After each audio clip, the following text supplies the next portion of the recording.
কোটা বিরোধী আন্দোলনকে কেন্দ্র করে মঙ্গলবার দিনব্যাপী দেশের বিভিন্ন স্থানে শিক্ষার্থীদের সঙ্গে চলে ছাত্রলীগ পুলিশের ধাওয়া পাল্টা ধাওয়া ও সংঘর্ষ।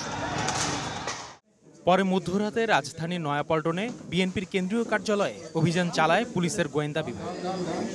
অভিযান শেষে ডিবি প্রধান জানান, কার্যালয় থেকে 7টি দেশি বিদেশি অস্ত্রসহ বিপুল সংখ্যক ককটেল জব্দ করেছেন তারা। গ্রেফতার করা হয় 7 জনকে। কোটা বিরোধী আন্দোলনটাকে অন্যদিকে ধাবিত করার জন্য একটি চক্র, একটা গ্রুপ, তারা বিভিন্ন সময় অর্থ দিয়ে, কেউ পানি দিয়ে, কেউ লাঠি দিয়ে, কেউ অস্ত্র সরবরাহ করে তারা এটাকে এই পরিস্থিতি থেকে ঘোলাটে করার জন্য তারা চেষ্টা চালাচ্ছে।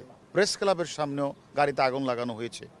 তারা বিভিন্ন জায়গায় ককটেল নিক্ষেপ করেছে। প্রায় 100-র উপরে আমরা ককটেল পেয়েছি। সেখানে পেট্রোল 5-6 বোতল পেট্রোল আমরা পেয়েছি। তারপরে 500 লাঠিসোঁটা 2-3টা রুমে ছিল, 500 লাঠিসোঁটা ছিল, 60টা দেশি বিদেশি অস্ত্র ছিল। এবং আমরা ছাত্রদল এবং তার অঙ্গ সংগঠনে আমরা প্রায় 7 জনকে আমরা গ্রেপ্তার করছি। এখন জন্ম সনদ দিয়ে খোলো বিকাশ স্টুডেন্ট অ্যাকাউন্ট। নিজের বিকাশ নিজে কর।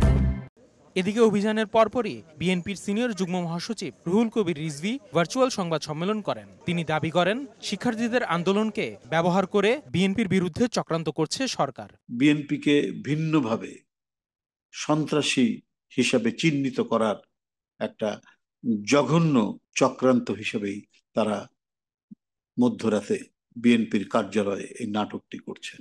এই ধরনের নোংরা চাতুর্যের আশ্রয় নিয়ে জনগণকে বিভ্রান্ত করা যাবে না। আপনাদের পতন অত্যাসন্ন। শিক্ষার্থীদের ভয় দেখাতেই বিএনপি কার্যালয়ে অভিযান চালানো হয়েছে বলেও দাবি রিজভীর। আসিফ মোহাম্মদ সিয়াম, সময় সংবাদ, ঢাকা।